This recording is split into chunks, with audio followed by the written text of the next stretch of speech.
Welcome to the show. I'm Doug Gottlieb. I'll tell you why the Jets fans need to pump their brakes on Sam Darnold and why Big Ben is full of it. Speak for yourself starts now.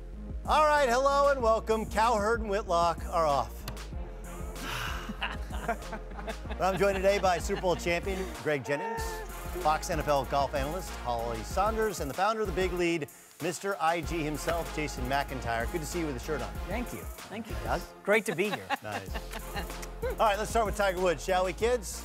Who looks like he might actually be back for real this time. Tiger shot a thrilling final round 64 at the PGA Championship on Sunday. Good enough for second place. Just 2 shots behind the man of steel, Brooks Koepka. Afterwards, the man who once said second place stinks was actually singing a different tune. Or if I'd even play. And so each tournament brought about its own challenges. And I didn't know what the number was going to be this year. I didn't know how I was going to play. And so at the beginning of the year, if you just said, yeah, I would have a legit chance to win the last 2 major championships, with what swing? I didn't have a swing at the time. You know, I had no speed. I didn't have a golf swing. I didn't have, my short game wasn't quite there yet. You know, my putting was okay, but, I hadn't played in 2 years. And so it's been a hell of a process this year. It's really remarkable to see a guy have perspective, right? Because we lose, but he was a guy who lacked that perspective for so long. To see him have it is kind of a weird thing. But guys, I watched yesterday, and I think you all did as well. I thought he won the day. I know Koepka won the tournament. I know Koepka won the tournament the way that Tiger used to win tournaments at times, by just out-driving people. But man, it sure felt like he won the day, because think of how many times really educated golf people said it's over. You know, whether it was the fact that he kept switching swing coaches, whether it was the chipping yips, the back, heck, the DUI, which wasn't that long ago. You go back to February of this year, just down the road at Riviera, he didn't make the cut. Or even last week. Last week, he's at Firestone, a place he won 8 times, and he fades down the stretch. Jason McIntyre, who sits in this seat, has always said, well, Saturday and Sunday, he always peters out. He played better if he putts at all on Saturday, he wins on Sunday, and on Sunday he shoots 64 without hitting a fairway in the front 9. I am all in on Tiger, and I actually think he cemented himself as the best golfer ever, based upon not just the wins early in the career, but the comeback, which was complete even without the W yesterday. Yeah, but Doug, we all say you're not good until you're consistent, okay? Tiger had a great day yesterday, one for the books. You know, he missed the cut at the U.S. Open 2 months ago, right? This is a guy who's turning 43 in December, okay? Tiger Woods is getting up there in age. In the last 20 years, I looked this up. You know how many guys 43 or older have won a major? 1 in the last 20 years. The odds are stacked against Tiger to do it again. I mean, I know he had a really good weekend, but only 3 or 4 rounds were good enough. And he doesn't, and Holly, you can speak to this, I don't think that Tiger strikes fear into other golfers the way he did in his prime. He just, Brooks did not fold. He was just steely down the stretch, and, weaker golfers in the past would have been, oh, Tiger's coming, I'm scared. I just don't see that fear in any of these young golfers. I don't think Tiger's winning another. Tiger isn't quite the Tiger of old on a consistent basis. Jason, you're right about that, but still, right now, yesterday, I would have been scared of Tiger if I could see what was going on. Brooks, though, was behind him. Brooks could hear the cheers, but Brooks was unflappable. Yeah. I don't think to Brooks Koepka, and Tiger's his idol. He grew up watching Tiger Woods. I don't think he's afraid of him, but I think Brooks is on another level right now. He told his swing coach, Claude Harmon, that he didn't even need him to say a word this entire week. He said, just stand behind me, make sure that my alignment is correct, but I've got this. I'm feeling good right now. But you would admit, this isn't the tournament, no disrespect to Brooks Koepka, who's won 3 of the last Correct. 7 majors. It's not about Brooks. It's about Tiger. And you said, well, he's too old. Look, you're never too drunk to fish. You're never too old to play golf, okay? He's not your average human being. And no, he's not going to be consistent. Nobody at 42 is, there's a Toby Keith song. I ain't as good as I once was, but I'm as good once as I ever was. That's Tiger Woods. He doesn't have to be the dominant Tiger Woods of his 20s and 30s. All he has to do is be good a couple of times a year. Augusta, Pebble next year, Bethpage Black. And you start putting 1 or 2 tournament wins of majors together. Think about how competitive he was yesterday against an incredible field. Greg, you keep saying wins. I mean, we're well, you don't forget how to win, Greg. Because this is, and that's the next level for Tiger. That's why I've never doubted Tiger. And although there's been several who has, but there's been a lot who has not, because they understand what you just said. You do not forget how to win. You don't forget what it takes to win. It may take time for that to come back. And yes, he has wilted in other tournaments. Yesterday, for the first time in a major, you didn't see that wiltering stance, that wiltering demeanor, that presence. You saw a guy who, no matter what happened off the tee, I got to figure out a way to scramble and get back into play and do what I've always done in my entire career, and that's be Tiger, be special. When the spotlight is the hottest and when it's strictly on me, I have to do that, and he did it. Now, did he win? No, but was it a moral victory? Absolutely. Oh, yeah. Will he build on that? Yes, and I do believe we will see Tiger Woods win a major or a tournament before in the next year. Jason, I mean, you said Brooks Koepka didn't fold, but he also wasn't playing with Tiger. How'd Gary Woodland do yesterday? That's a good He point. was playing with him. Yeah. The heat is on when you're playing with Tiger. But Greg, he found a way to score. He didn't hit any fairways on the front nine. He shot a 32. That's what tells me this is the Tiger of old. He had a two-way miss going. You know how hard it is to play golf when you have a two-way miss? You don't know off the tee if it's going to go right, left. That is incredibly stressful. He doesn't care, because you know what? He's going to get out of trouble. He's going to find a way to make a par. Look at 18. He almost hit it out of bounds on the left. Finds a way to just rope that 9-iron around. 15-footer for birdie. Crowd goes wild. That's Tiger. He's back. Yeah, Army golf. Left, right, left, right. I'm very familiar with it. I'm just not familiar with the par saves that he was able to pull off. Right.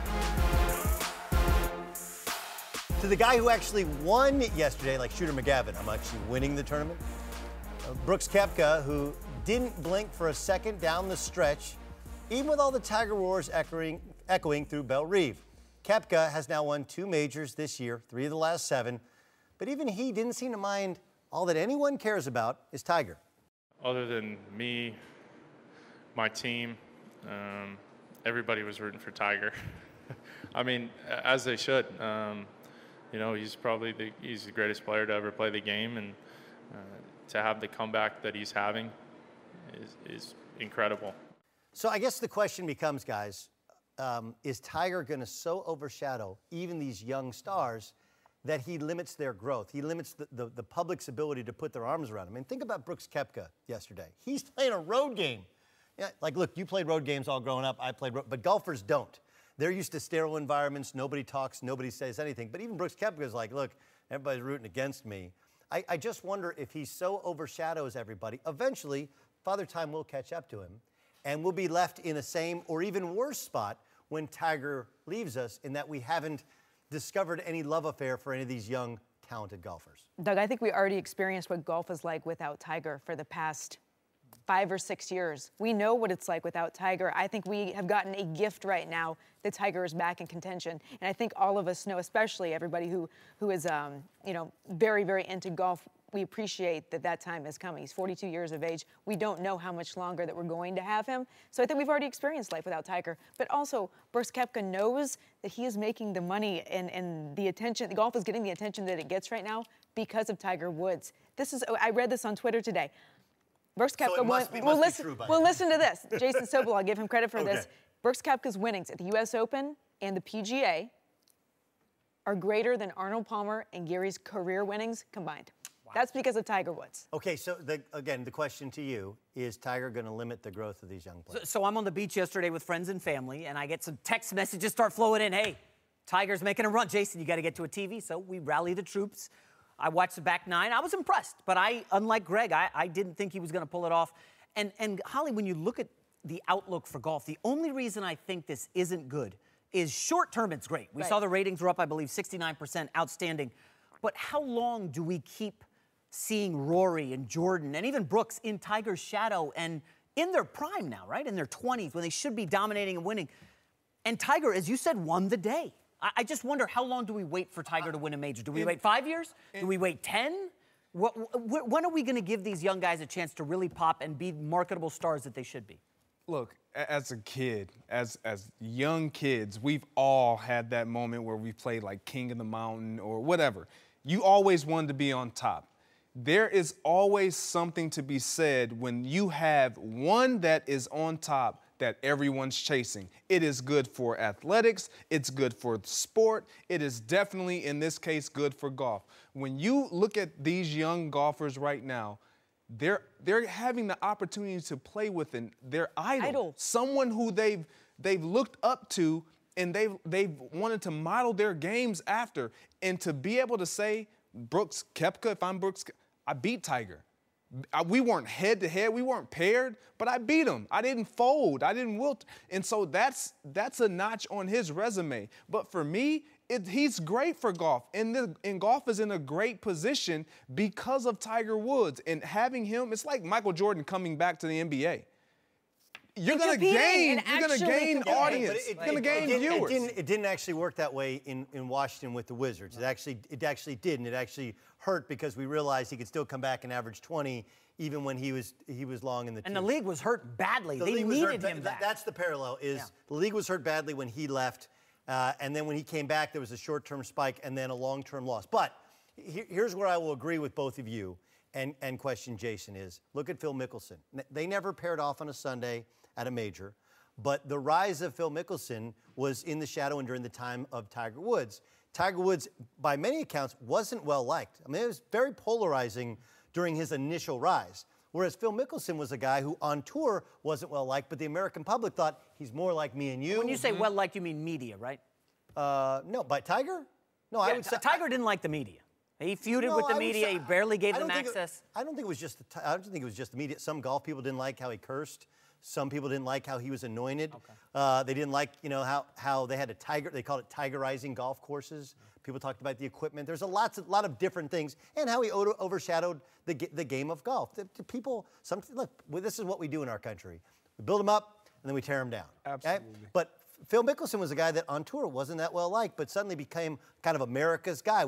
And they never had a true rivalry because they didn't play against one another. That's what golf needs. Whether it's 1, 2, 3 of these guys, these young golf guys, to go out head-to-head. It doesn't look like Ricky has it, even though he has all the swag to have it, but there's plenty of options, whether it's Spieth, whether it's Rory, whether it's Brooks Koepka, to stare him down on a Sunday at a major and take the conch from him. That's what golf needs, and then he wouldn't limit their growth. This is what makes this different, though, and what we haven't talked about yet. This isn't just a professional comeback. This is a personal comeback on so many levels for Tiger Woods. This is personal. Think about where he's been. We talked about the DUI. He's been down, people saying he needs to retire. He's embarrassing himself. He needs to get out. So many years ago, 6, 7 years ago, he couldn't even finish 18 holes. Did you sell your Tiger Woods stock? I did. You want to buy it back? I did. I held on to mine. Did you guys see You're the holding look? too long, Did Doug. you guys look? Too long. Hold on. Did you see the look that Brooks Koepka's girlfriend gave Tiger Yes. Woods? Okay. Oh boy. No, listen. Oh boy. In a completely platonic way. Okay, I kind of think that's how all of us felt. We were all like, oh my God, he's back. This is real, it's on. Tell your friends.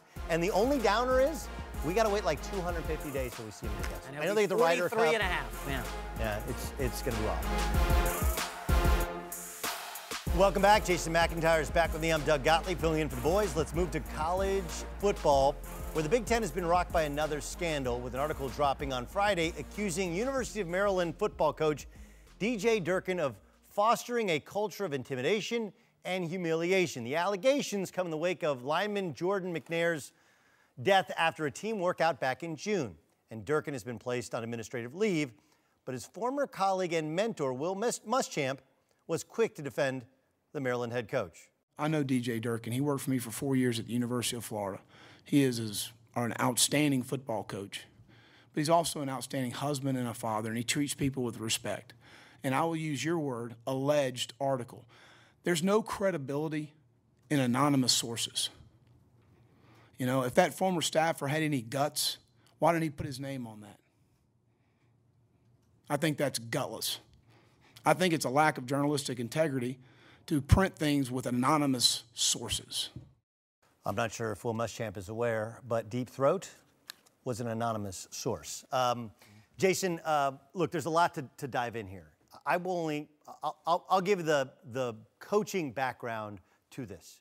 Right? The idea that you can be on a staff or, be relieved of your duties from a staff and then sell out your former staff, right? That somebody who used to work at Maryland said this about Maryland, Rick Court, their strength and conditioning coach, or about DJ Durkin, which is what the article was based upon.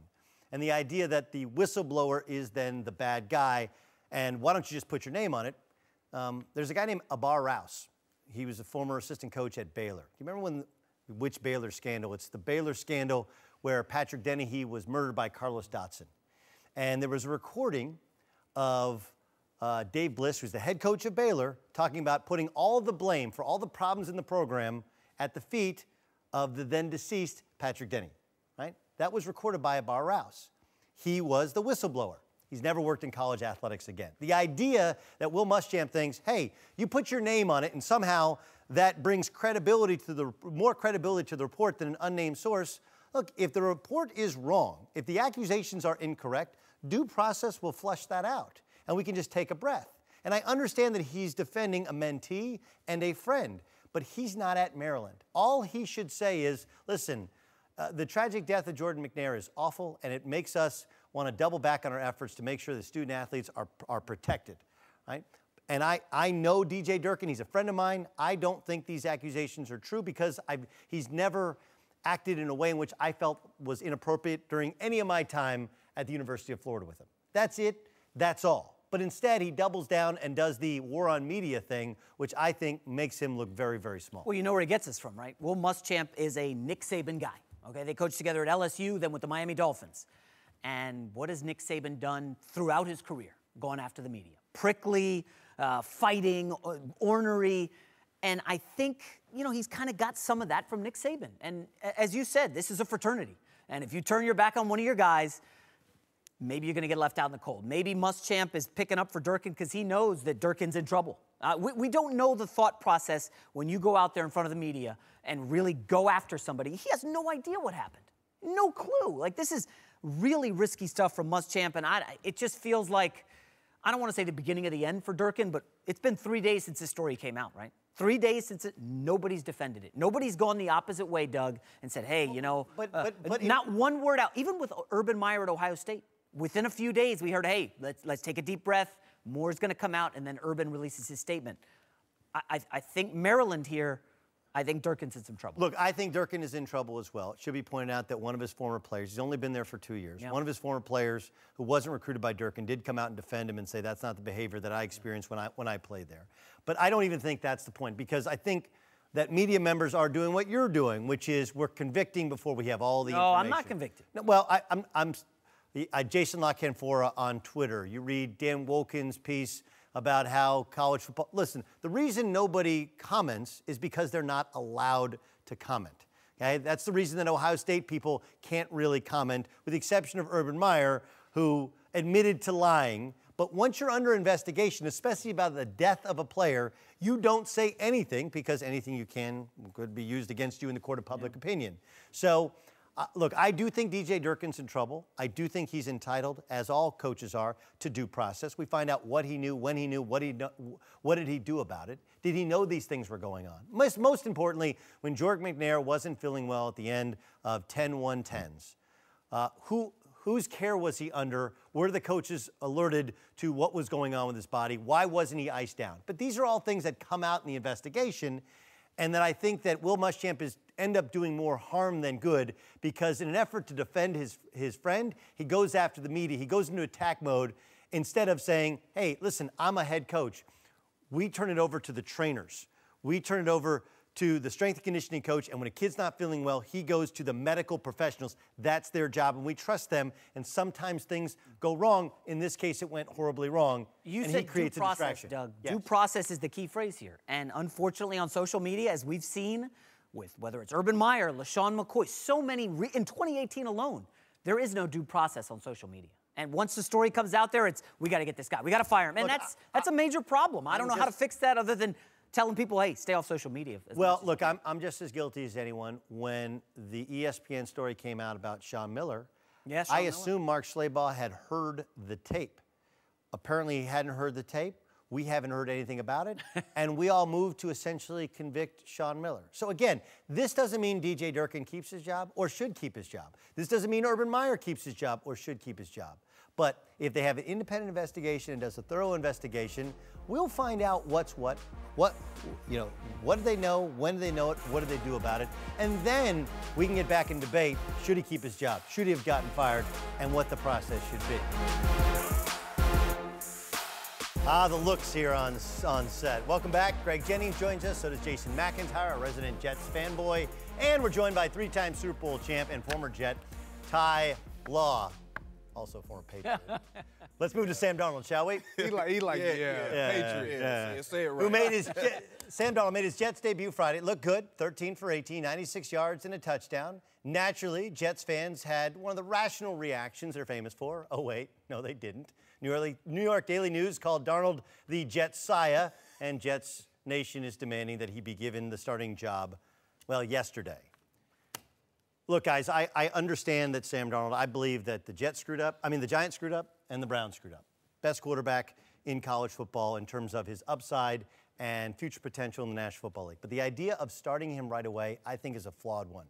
Tom Brady, Aaron Rodgers, two best quarterbacks in football, they didn't start right away, and they were playing in better franchises than Sam Darnold is playing in. They played 3 games in the first 10 days of the season, and once you start him, you can't take him out. You have 2 viable options in front of him. I mean, look at Teddy Bridgewater, who's their backup. Why not allow Teddy Bridgewater to take some snaps so that if you decide to go to Sam Darnold, you can trade Teddy Bridgewater and get something back in return.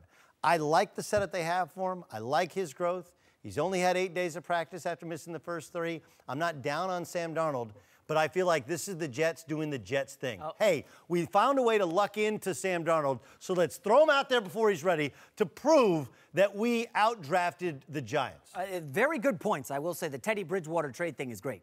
But here's why you need to start Darnold. If you look at the schedule, Doug, they open with the Detroit Lions, followed by Miami Dolphins, and then the Cleveland Browns. By almost every metric, those are bottom 10 pass defenses in the league. There is no better runway for Sam Darnold to start the season than against these 3 jokers. Okay? Now, you want to say, oh, let's wait till December. Maybe we'll ease him in.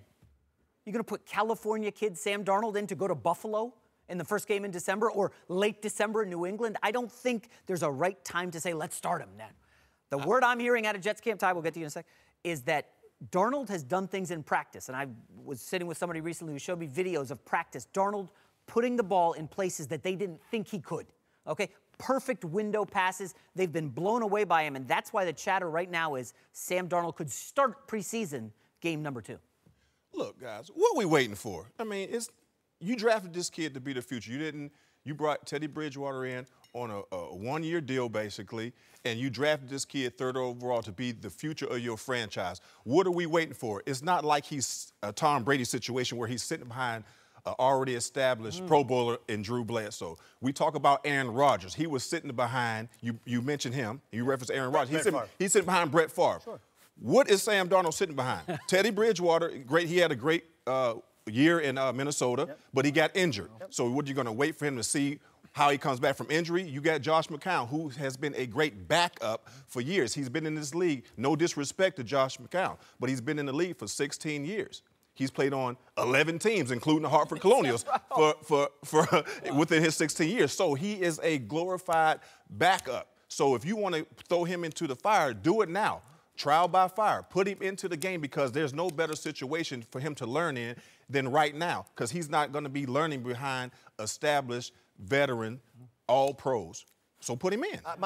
Look, I look and I say this is not a guy, though, that Baker Mayfield played 5 years in college, 4 years behind center. Started actually at Texas Tech before he transferred. So 3.5 years as a starter, as opposed to Darnold, who didn't start the first 3 games of his redshirt freshman year, then started all the rest of the games and started his sophomore year, and that's it. He's only 20 years old. I'm just concerned about bad habits, about the old David Carr effect, right? You mentioned on the radio show earlier today, like, you can't name any Jets. They need to walk around with name tags on. Like, I'm just worried about him taking a beating early on and that hurting his growth because, as Ty pointed out, he is your future. Your future is 10 or 15 years if you get the draft pick right. Don't need to rush it over a week or 2.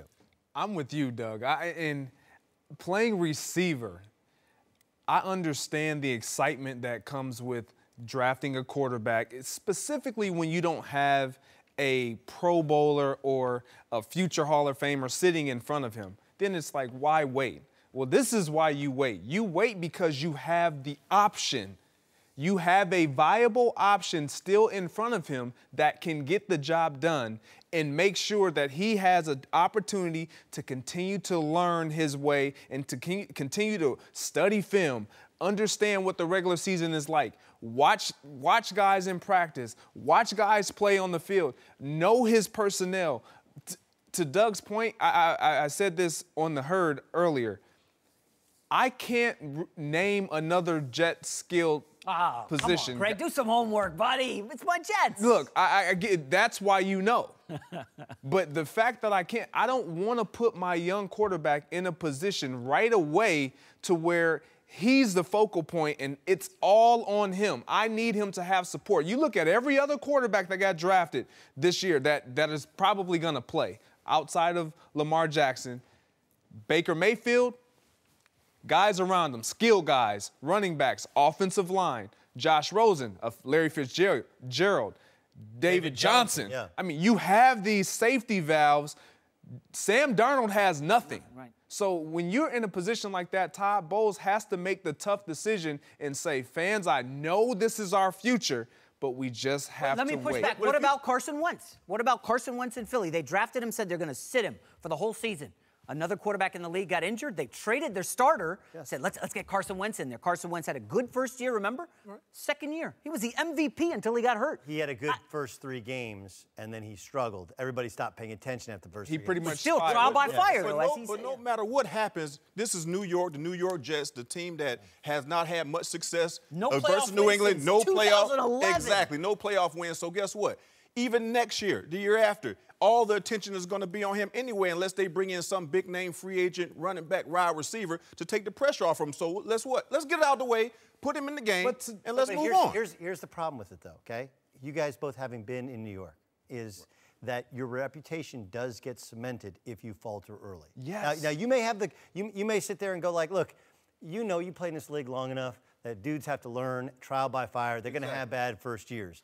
The problem is if you have a really bad first year, that's who you become in New York, and they want to move on to the next. That's how the New York sports fan thinks. That's how. Did Peyton Manning have a great first year? No. Yeah, but Peyton Manning wasn't 3 in New York. wins.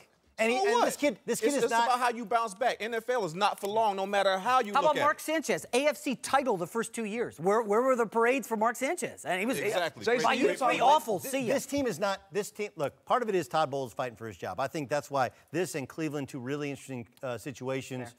The difference in Cleveland is the head coach wasn't hired by the general manager, right? With 1 win in 2 years. Do you play the veteran, Tyrod Taylor, who's better than either of the 2 guys in New York? I'm not disputing that. Do you play him or do you play Mayfield? Do you play the future saying that's my best way to keep my job? Or do you play the guy that you know? I mean, listen, Josh McCown won 5 games last year, and the Jets, everyone thought they were going to be the team that didn't win a game, correct? Yeah. We all thought they were tanking last year, and they didn't get the memo, and they won 5 games. So I'm with you. McNown's a viable backup. Johnny Manziel was quoted as saying, hey, I'd still be in the league if McNown would have been there during my first year. Sure, Johnny. No, the idea that he has great balance, he has great presence, he's somebody that you respect, teaches you how to watch film and do the right thing. I understand you want to throw him to the fire. I understand you learn more by playing than you do by watching. But this kid's 20 years old. He only started for 1 year and 3 quarters, and it is New York. The second it goes bad and he starts to spiral, it's not like Philly. You can't recover. Okay, but what if you make him wait? Let's say you make him wait, and the same thing happens when he waits his 2nd or 3rd year. Mentally, he's gone anyway. So put him out there right now. At least you got a built-in excuse to say he's a rookie, he's a young guy, he'll bounce back. But I'm telling you right now, you got to go out there and play the man because you have nobody in his way to stop his production. I'm like I say, he's not learning anything behind the 2 guys right now. All right, let's get to Jacksonville, where a fight at Jaguars practice led the team to suspend 2 players, Dante Fowler and Jalen Ramsey, for a week of training camp. Fowler was actually involved in the actual fight, while Ramsey picked a fight with the media, accosting a reporter who was recording the scuffle.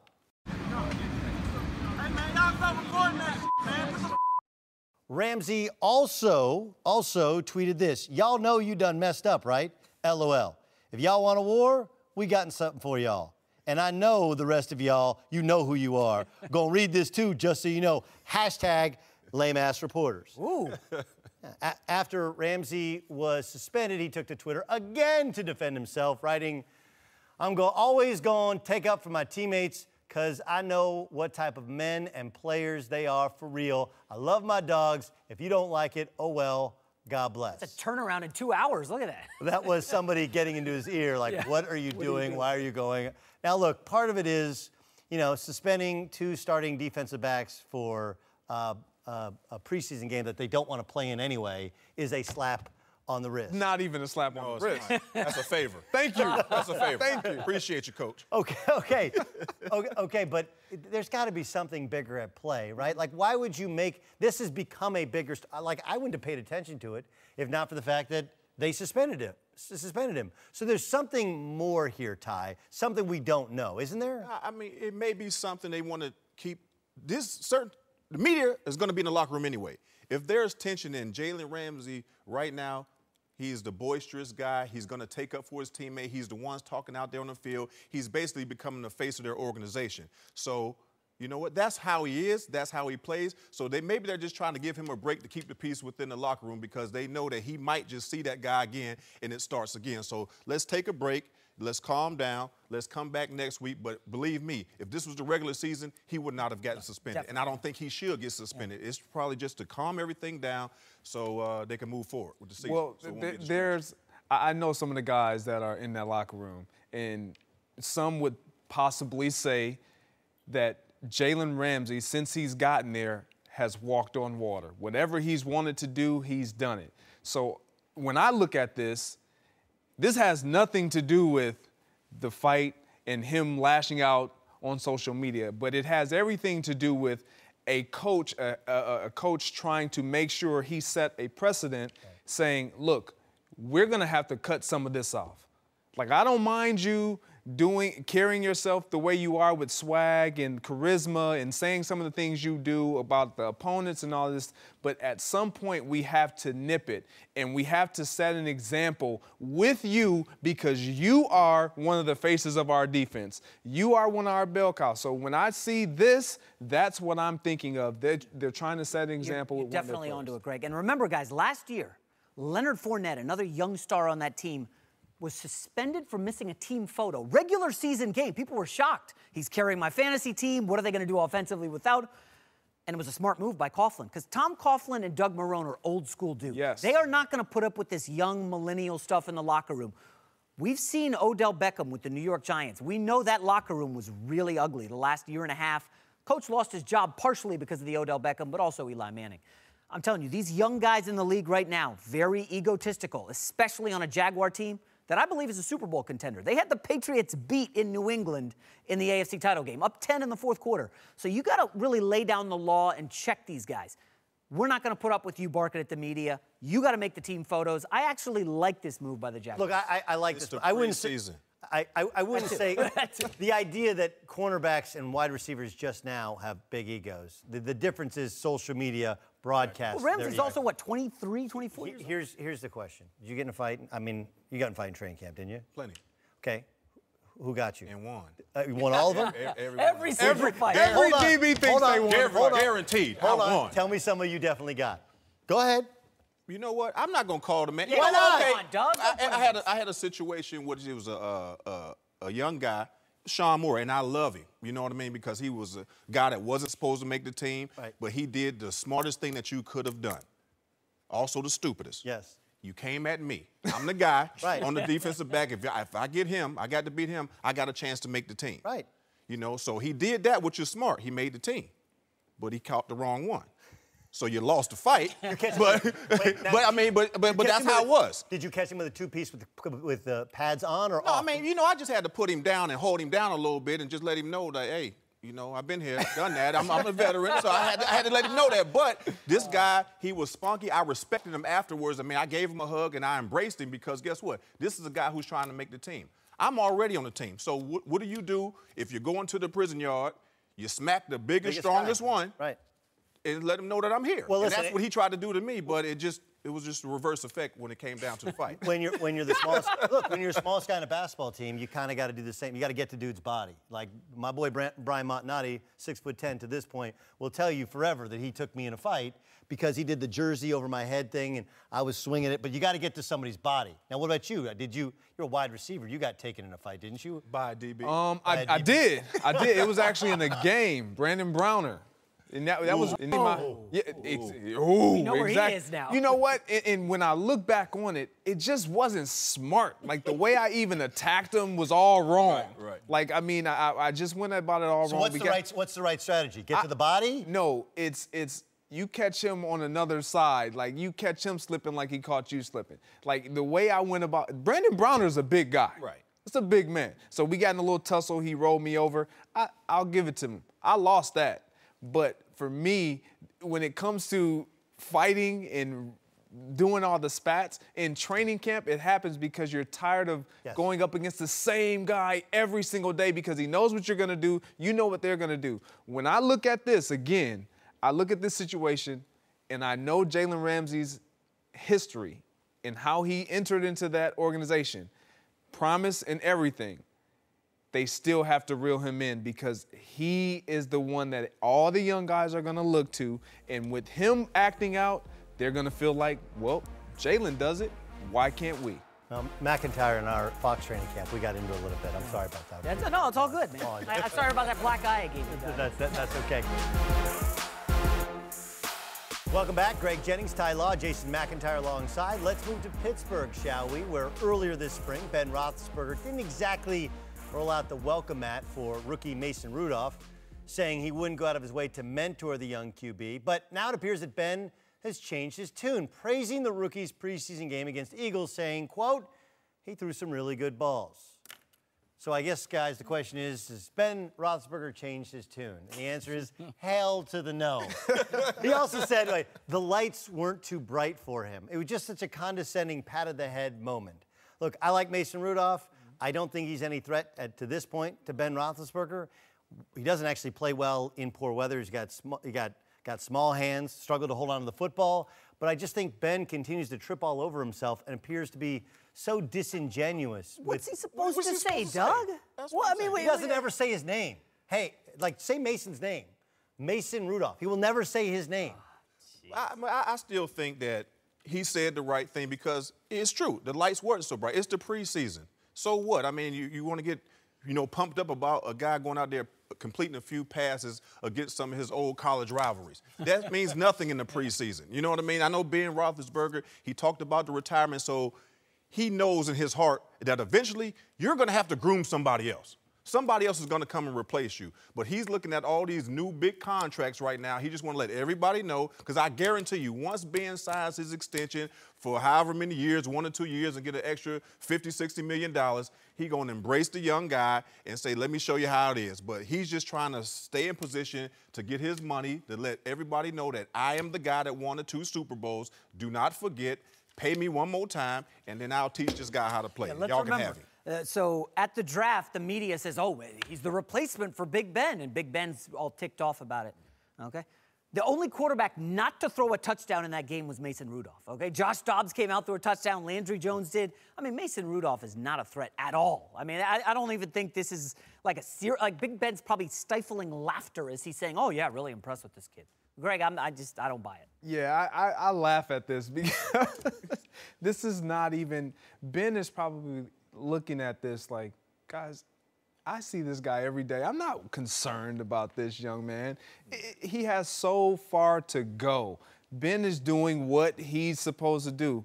He played a good game. He did a good job. But he's also doing the bare minimum thing, right? It's like those of us like senior year in school where you're just doing the minimum. But he's not. If you're in Ben's position, you're not just going to give him all the keys. If I'm the sensei and you're the student, I'm going to teach you enough, but I'm not going to teach you enough so you can then beat me. That's not how it works. I teach you enough so you can go beat everybody else, but there's some things I'm not going to quite teach you. To Cleveland, where Hue Jackson revealed that he played wide receiver Antonio Callaway late into the Browns' preseason opener as punishment after Callaway didn't inform the team that he had been cited for marijuana possession and driving on a suspended license the week before. If he really wants to punish a Cleveland Browns wide receiver, make him watch all of the Browns games the past 2 years, right? Like the idea of punishing a guy on offense, if he was a defensive player or if he was a lineman, but punishing a dude to run a bunch more routes where he's going to put up stats, I actually don't think that's much. It's a weird situation, right? Because Josh Gordon, we don't know his status, okay? They trade up to get Callaway, and now they deal Corey Coleman out of town. I don't understand the punishment here, but I do have to ask, did Hue Jackson do this to save the kid? Hey, man, we need a wide receiver. Let's just see what he can do. And all of a sudden, Callaway goes out, boom, boom. Wow, we got something here. We can't kick this kid off the team. We don't know what we got at wide receiver. This does not make sense whatsoever. I mean, if you're going to discipline a guy, the most important thing for a rookie is reps. You just punished him by giving him what he so desperately needs to see what he can do in the NFL. So you're sitting there telling me all I got to do is do something wrong, get caught with this, suspended license, and then I get an opportunity to show more what I can do? Yes, this is totally contradicting to the rule of just NFL professionalism, anything else. I'll give you an example now. If it was myself, I had a situation with Coach Belichick in training camp. What did he do to punish me, the veteran, the all-pro? He made me play every down, every game in the preseason. And, boy, was I pissed because I did not want to be out there, you know, Greg, because all my guys, they're sitting over there eating sunflower seeds, eating hot dogs, laughing. I'm playing against guys that I typically wouldn't play against. Now, that's punishment for me. But as a rookie, this is what you need to go out there and get reps. So I don't think that this was a well-taught lesson at all. I completely disagree.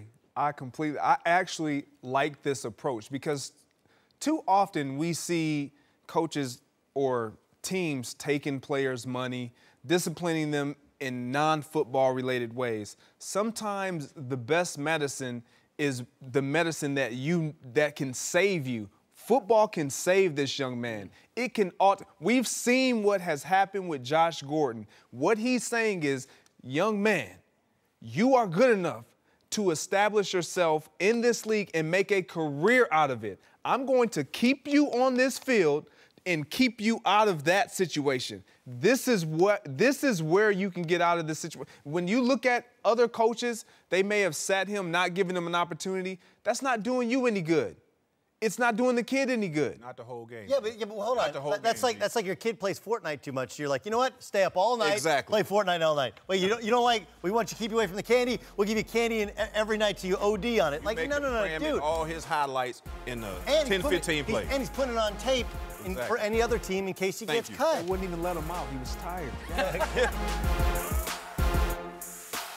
Welcome back, Jason McIntyre alongside. Let's move to Houston, where Carmelo Anthony will reportedly compete for a starting role with his new team, the Rockets. It became official, but he could come off the bench this season.